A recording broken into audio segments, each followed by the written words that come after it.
হ্যাঁ, আসসালামু আলাইকুম রহমতুল্লাহি বারাকাতু। নাহমাদুহু ওয়া নুসাল্লি আলা রাসূলিল কারীম, আম্মা বাদ। সম্মানিত ভিউয়ার্স, আমরা আছি এখন ইজিপ্টে, আলেকজান্দ্রিয়া, ইস্কান্দারিয়া। আমি যে বিষয় নিয়ে আজকে আলোচনা করব তা হলো ইজিপ্টে আসার যে ইজিপ্টে কিভাবে আসতে হবে, ভিসা টিসা কিভাবে পাওয়া যায় এবং আমার যে অভিজ্ঞতা তা শেয়ার করা। প্রথম বিষয় হলো যে ইজিপ্টে কয়েকভাবে আসা যায়। একটা হলো যে আমাদের বাংলাদেশে এম্বাসির মাধ্যমে আমরা বই জমা করলে ১-১.৫ মাস ২ মাস লাগে, ওইখানে ভিসা পাওয়া যায়।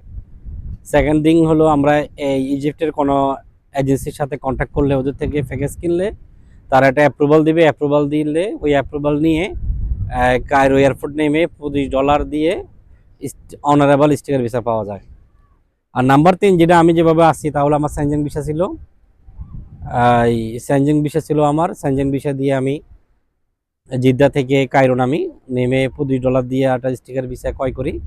ক্রয় করার পরে ইমিগ্রেশনে যাওয়ার পরে তারা এই বিষয় আর বোঝে না, তারা ভিসা খুঁজতেছিল। এরপরে ওরা ওদের বড় অফিসের কাছে পাঠালো, অফিসারের কাছে কথা বললাম, বুঝাইলাম যে আমার সেনজেন ভিসা আছে, সেনজেন ভিসা থাকলে তোমরা অনারেবল ভিসা দিতে দিতে তোমাদের নিয়ম আছে।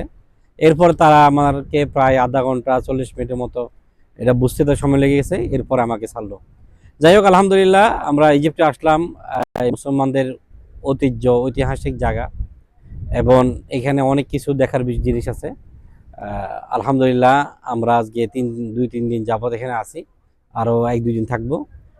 আমি মনে করি ইজিপ্টে উমরার সাথে প্যাকেজটা হলে খুব ভালো হবে এবং আমাদের এখানে অনেক কিছু ঐতিহাসিক জায়গাগুলো দর্শন করা যাবে। বিশেষ করে হজরত মুসা আলাইহিসসালাম, হজরত হারুন আলাইহিসসালাম, হজরত ইউসুফ আলাইহিসসালামের এই এই স্মৃতি বিজড়িত এই দেশ এবং দুজন সাহাবী এখানে আছেন, হজরত আমর ইবনে আস রাদিয়াল্লাহু তাআলা আনহু এবং হজরত উকবা ইবনে আমর ইবনে জুহানি। এবং এখানে অনেক বড় বড় আল্লাহওয়ালারা আছেন। হজরত আইয়ুবী রহিমাহুল্লাহ, সালাউদ্দিন আইয়ুব রহমুল্লাহ, ওনার কেলা আছে।